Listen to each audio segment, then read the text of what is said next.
au sud, on va jusqu'à Saint-Louis, on est dans Cosmo Réunionnais. Et dans Cosmo Réunionnais, pour parler de municipal de Saint-Louis, on accueille sur ce plateau quelqu'un que on a déjà eu l'occasion d'avoir. Julien Amdoama, bonsoir. Bonsoir à tous les téléspectateurs. Alors, dans quel état d'esprit vous abordez ce second tour? J'aborde cet état d'esprit avec toujours le même esprit de conquête, puisque nous avons réussi avec mon équipe, qui ne sont autres que des jeunes Saint-Louisiens et Riviérois qui ont choisi de se lever, de s'engager pour leur ville. Nous avons réussi au premier tour à réveiller les consciences et à faire en sorte que les électeurs nous fassent confiance et nous placent en première position.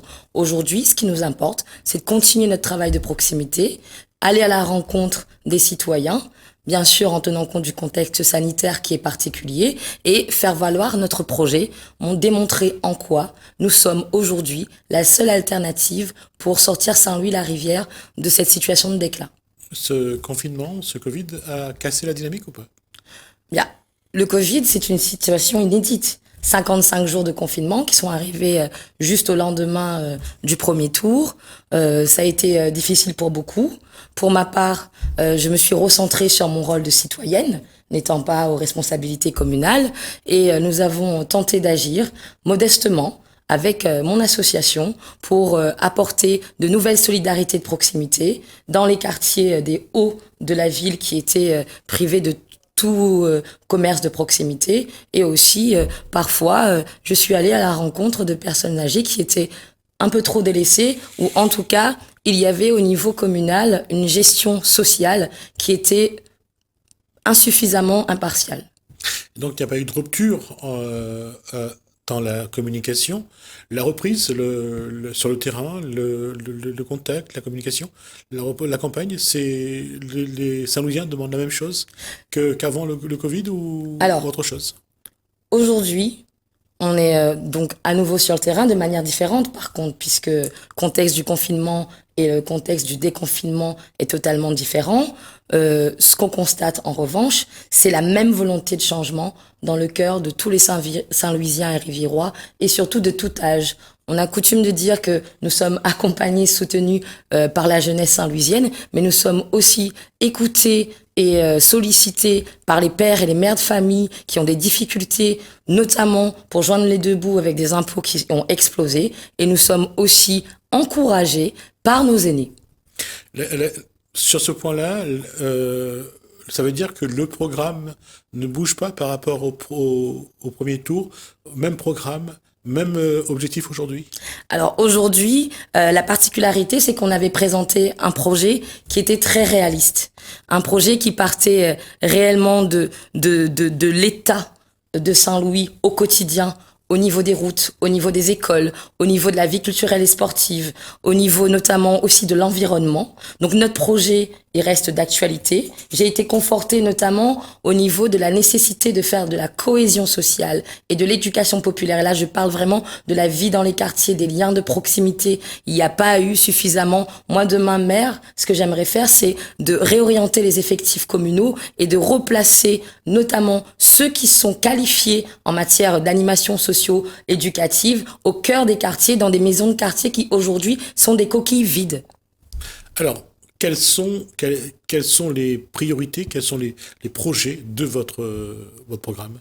J'aimerais juste ajouter, par rapport à la question antérieure, que par rapport au confinement, par contre, le programme, même s'il reste d'actualité sur le volet social, sur le volet économique et sur le volet touristique, on a par contre voulu intégrer une attention beaucoup plus soutenue en matière d'environnement, avec la dengue qui a explosé, qui a tué beaucoup plus que le Covid et qui sévit trop à Saint-Louis. On aimerait donc établir un vrai plan de bataille pour faire de ce risque sanitaire une préoccupation quotidienne des services de la commune. Et donc, par rapport à notre projet maintenant, c'est un projet, je vous disais, qui est en 3 volets. Le premier, c'est l'impératif de réparer tout ce qui dysfonctionne au quotidien dans la ville. Je vous ai parlé tout à l'heure des écoles, mais si on veut rentrer un peu plus dans le détail, c'est qu'on a 33 écoles à Saint-Louis. Très peu ont été rénovées durant ces dernières années. Une est en attente de construction depuis 2004. Moi, je voudrais établir un vrai plan pluriannuel de réhabilitation des écoles pour faire en sorte que nos enfants puissent aller à l'école dans des conditions dignes, sécurisées. Et ce plan-là, il est aujourd'hui urgent, d'autant plus qu'il y a la crise. Il y a insuffisamment de points d'eau dans les écoles, il y a des conditions d'hygiène qui souvent ne sont pas au rendez-vous. Donc c'est une de nos préoccupations, en plus du volet pédagogique, puisqu'il y a à faire entrer les écoles de Saint-Louis dans l'ère du numérique. Poursuivons sur ce volet éducation. Quelles sont les grandes lignes de votre projet éducatif? Mon projet éducatif, c'est véritablement de faire de Saint-Louis un territoire à haute qualité éducative. Nous avons une population qui souffre, une population qui est particulièrement modeste. Je crois, moi, que l'éducation, c'est l'une des clés de l'avenir des enfants. Et c'est un terrain qui a été trop abandonné. Donc aujourd'hui, au-delà du plan sur le bâti scolaire, il y a donc des moyens à réinvestir là où il faut. Beaucoup de candidats promettent la gratuité des effets scolaires. Mais est-ce que aujourd'hui, c'est véritablement ce dont les enfants ont besoin? Un stylo bic, un petit cahier? Moi, je crois qu'on est au 21e siècle et qu'on doit travailler pour équiper nos écoles correctement en ordinateur, et ce n'est même pas le cas. Je parle pas encore des tablettes comme certaines communes ont accès. Je parle juste d'un ordinateur, d'un accès à Internet. Ensuite, il y a l'aide aux devoirs qui a disparu dans les quartiers. Je veux réinstaller l'aide aux devoirs dans les quartiers et mettre de la qualité, vraiment de la qualité culturelle, de la qualité sportive dans les activités périscolaires après l'école pour que nos enfants aient la chance de connaître autre chose.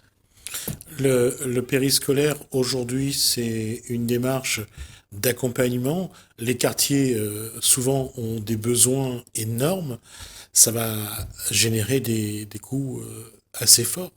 Ça peut générer des coûts, mais aujourd'hui, on a, au niveau de la commune, un socle d'employés communaux qui ont des compétences, qui ont été pour certains déplacés pour de mauvaises raisons politiciennes, et en nous appuyant sur ces employés communaux qui ont ces compétences-là, on a des éducateurs sportifs dans la commune, on a des animateurs socio-éducatifs dans la commune, on a des gens qui sont capables de faire de l'aide aux devoirs, et si d'aventure ça ne suffisait pas, mon ambition aujourd'hui, c'est de mettre en place un plan de formation adapté. Après, pour l'école, vous savez, on peut aussi travailler avec l'État, notamment dans le cadre des contrats de ville, avec les réseaux d'éducation prioritaire, puisque l'État met aussi des moyens sur ce volet éducatif, et on peut aussi travailler avec les grandes collectivités dans le cadre des plans de relance communaux pour améliorer le bâti scolaire. Il y a des solutions. Seulement, il faut établir des priorités et être très rigoureux sur la mise en œuvre. C'est ce qui a manqué, beaucoup de projets annoncés et peu de projets réalisés. C'est ce que nous voulons changer en amenant du professionnalisme. Je vais changer de sujet. Vous avez parlé tout à l'heure des employés communaux. Oui. Là aussi, c'est tout un plan de bataille qu'il faut mettre en place parce que puisque les mutations, puisque les plans de carrière n'ont pas été très clairs, si on tient compte de ce que vous dites, est-ce qu'aujourd'hui, vous avez une programmation à mettre en place justement pour mieux gérer les employés communaux? Je vous disais, mon programme était en 3 volets. Le premier volet concerne la vie au quotidien.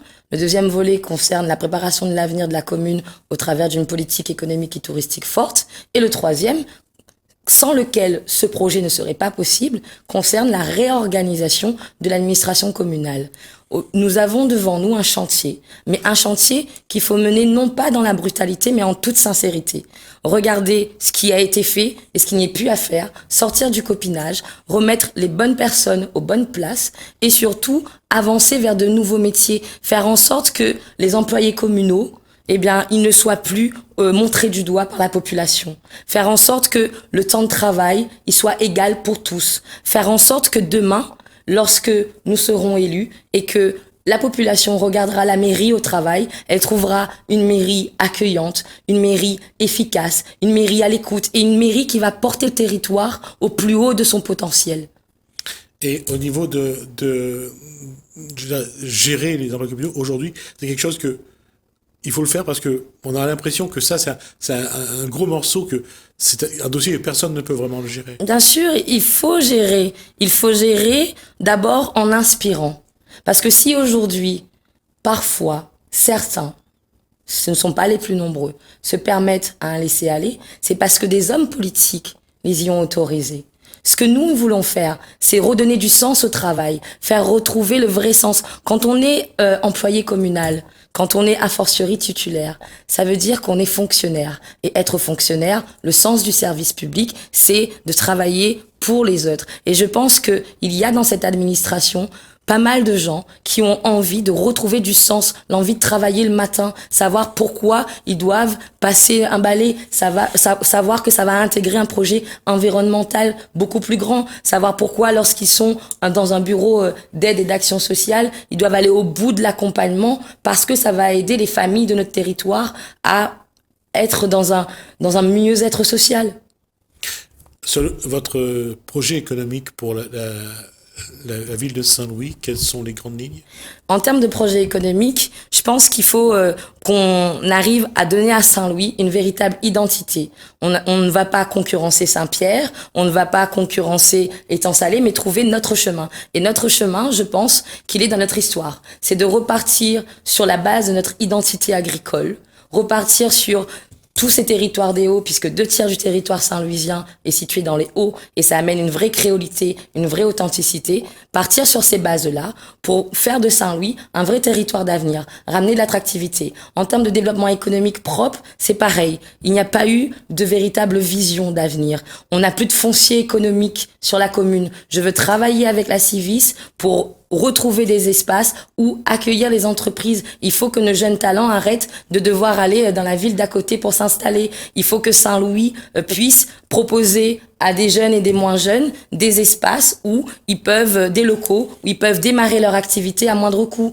Je veux aussi proposer aussi et surtout un pôle d'accompagnement à l'entrepreneuriat solidaire. Parce que c'est ce qui manque. Des idées, il y en a plein. Mais la capacité ensuite d'être orienté vers les bonnes institutions, vers les bonnes aides, faire le lien entre le porteur de projet et les aides existantes, les dispositifs de subvention, voire de prêt, c'est ce qui nous manque, c'est ce lien. Et ce lien-là, ce sont des employés communaux vraiment qualifiés en la matière qui pourront l'amener demain. Et c'est aussi une connexion beaucoup plus étroite avec le milieu économique.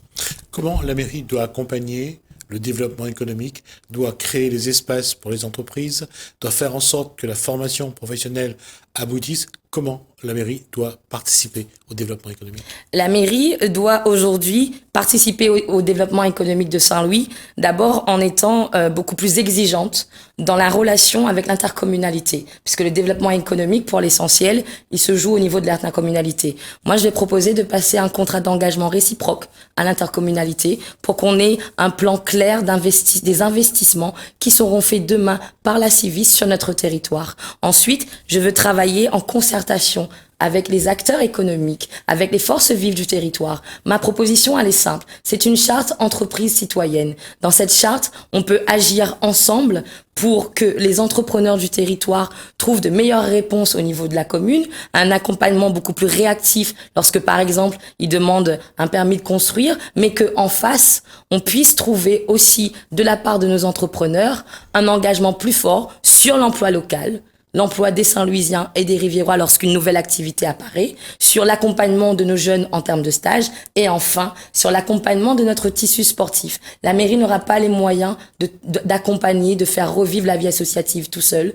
Pour l'entreprise, c'est du mécénat, c'est déductible d'impôts, c'est aussi un pacte, donc volontariste, citoyen, que je propose aux entreprises du territoire de passer. On a parlé d'économie, on a parlé de le commerce d'abord, comment sur le centre-ville, sur le cœur de ville, alors, comment optimiser, comment rénover aussi et exactement. Un petit peu rajeunir. Exactement. On a un cœur de ville aujourd'hui qui est à l'agonie. Et la ville de Saint-Louis vient de rater le coche, notamment du programme Action Cœur de Ville qui était proposé par l'État. Des villes réunionnaises qui ont des centres-villes beaucoup plus développés y sont allées, nous non. Aujourd'hui, en matière de centre-ville, je pense qu'il faut qu'on arrive à remettre une vraie programmation d'animation pour faire vivre ce cœur de ville. Il faut qu'on arrive aussi à travailler avec les propriétaires d'immeubles pour voir comment on peut améliorer les façades. Il faut qu'on arrive également à redonner une autre image à Saint-Louis pour qu'il y ait de l'attractivité. On a un cœur de ville où il n'y a pas de poubelle, il n'y a pas de toilettes. Ce sont des choses basiques, mais qui sont compliquées et qui n'attirent pas. Ils n'attirent pas les badauds du samedi. Donc ce qu'on propose, c'est de restructurer complètement le cœur de ville, sortir les braderies, c'est bien, c'est intéressant, mais je pense que ça ne fait pas une politique de développement économique. Il faut qu'on arrive aussi à structurer le cœur de ville de la Rivière. Comment développer l'agriculture, ça peut participer, l'agriculture et le tourisme, parce qu'il y a le tourisme, l'agrotourisme et l'agriculture. Comment que ces trois éléments-là peuvent concourir justement au développement économique? Eh bien, tout simplement, c'est tout le sens que je veux donner à la révision du plan local d'urbanisme que l'on va engager si la population nous fait confiance. Il faut sortir des déclassements pour déclasser. Aujourd'hui, ce qu'on veut, c'est donner du sens. Et donner du sens, c'est par exemple permettre à un agriculteur, lorsqu'il a des terres qu'il identifie, qui peuvent demain lui permettre d'ouvrir un gîte, d'ouvrir une table d'hôte, de créer un espace pour vendre en circuit court, il faut qu'on adapte notre plan local d'urbanisme pour permettre l'essor de cet agrotourisme. Et ça va servir à la fois aux agriculteurs, puisqu'ils auront un complément de revenus, et ça va aussi servir au territoire, puisque nous aurons des choses à faire voir aux touristes qui traversent notamment la route de Sillaos en plein cœur de la rivière pour y aller chaque année, plus de 400 000. Et ça va aussi permettre aux Saint-Louisiens, aux Riviérois eux-mêmes de pouvoir profiter un peu mieux, de respirer dans les hauts de notre ville. Et dans cette démarche-là, il faut être un peu plus mécanique, amener un peu plus de matériel, ou bien former les gens pour travailler la terre vraiment, pour vraiment porter le projet économique. Est-ce qu'il faut donner, je dirais, plus de valeur à l'humain pour que l'humain travaille, ou faire du matériel finalement? Je pense qu'il faut avancer sur les deux jambes. Mais il y a aussi à Saint-Louis l'opportunité en matière agricole, en matière de développement économique, de travailler avec Tereos, de travailler avec la Technopole, par exemple, pour ouvrir à l'arrière de l'usine du Gol un agripole. Un agripole avec donc un volet formation important qui peut-être va permettre aux jeunes agriculteurs de Saint-Louis d'être mieux outillés pour reprendre des activités dans les hauts de notre ville. Et autour de ça, l'animation de la ville et des quartiers, une politique je dirais, de politique de proximité. Et ça, je pense que là-dessus, il y a de quoi travailler. Moi, ça me tient à cœur. Parce que je suis issue des quartiers populaires et parce que si j'ai pu à un moment sortir de mon quartier et accéder à une éducation qui me permette de m'insérer aujourd'hui, c'est parce qu'il y avait une vie de proximité très forte. Il y avait auparavant dans nos quartiers tout ce qu'il fallait pour que lorsque nos parents n'ont pas les moyens de nous envoyer en vacances, par exemple, moi je faisais du sport vacances. La lecture, il n'y a pas de médiathèque à Saint-Louis encore. J'aimerais enfin en ouvrir une. Mais lorsqu'on ne pouvait pas aller dans les villes d'à côté à la médiathèque, eh bien, il y avait des bibliobus qui venaient. Aujourd'hui, il y a aussi un lien de proximité à reconstruire pour notamment les soucis administratifs. Nous avons beaucoup de pères et mères de famille, beaucoup de personnes âgées qui, en plus, avec la révolution du numérique, ont du mal à faire leur démarche. Lorsqu'ils s'adressent à la mairie, mais aussi à tous les services publics tels que la CAF ou la CGS, je veux remettre au cœur du quartier des administratifs compétents pour pouvoir faire un petit peu l'écrivain public. Parfois, c'est une petite aide, rédiger un courrier, orienter vers la bonne institution, se déplacer soi-même et non pas faire déplacer les gens à droite, à gauche, se déplacer soi-même, communiquer avec les autres institutions ou les autres services de la commune pour amener en proximité les réponses dont on a besoin. Et enfin, sur la proximité, il y a surtout à garder un dialogue permanent avec les citoyens. Souvent, le dialogue, il est pendant la campagne électorale et après l'élection, on se croit en capacité d'imposer notre vision, d'imposer le projet sans jamais le rediscuter, sans jamais associer les habitants. Moi, je veux ouvrir des espaces de conseils citoyens partout dans la ville, de manière à ce que régulièrement, on revienne discuter avec la population de ce qui est fait, de ce qui doit être fait, de ce qui peut être fait. Ensemble, j'ai un programme, les grandes lignes sont définies, mais je veux le déployer avec les habitants. Viala Ndoma, il nous reste 1 minute que je vous laisse vous adresser à la population de Saint-Louis et de la Rivière. Ben écoutez, ce que je veux dire aux habitants de Saint-Louis et de la Rivière, c'est que le moment est venu. Et c'est même maintenant ou jamais. Au premier tour, vous nous avez fait confiance, vous avez bousculé l'ordre des choses et vous avez réveillé une nouvelle espérance. pour ce second tour, je vous invite à conforter cette dynamique, à offrir à Saint-Louis la possibilité d'être libéré de tout ce système du passé qui vraiment ne nous a pas tiré vers le haut et d'avancer vers plus de dignité, plus de solidarité, plus d'attractivité pour toute la population et non pas pour quelques-uns. Voilà ce qu'on vous propose, de l'honnêteté, de l'efficacité et de la solidarité. Je compte sur vous pour vous mobiliser massivement. La plus l'heure d'avoir peur, l'heure est arrivée, nous l'avons enfin paré pour tout changer. Merci, Johanna Mdoma. Je rappelle donc que vous êtes candidate pour le second tour sur Saint-Louis, donc aux élections municipales de Saint-Louis, du dimanche 28 juin. Merci à vous. Merci à vous de nous avoir suivis. Merci Hélène, merci François. Je vous dis à bientôt.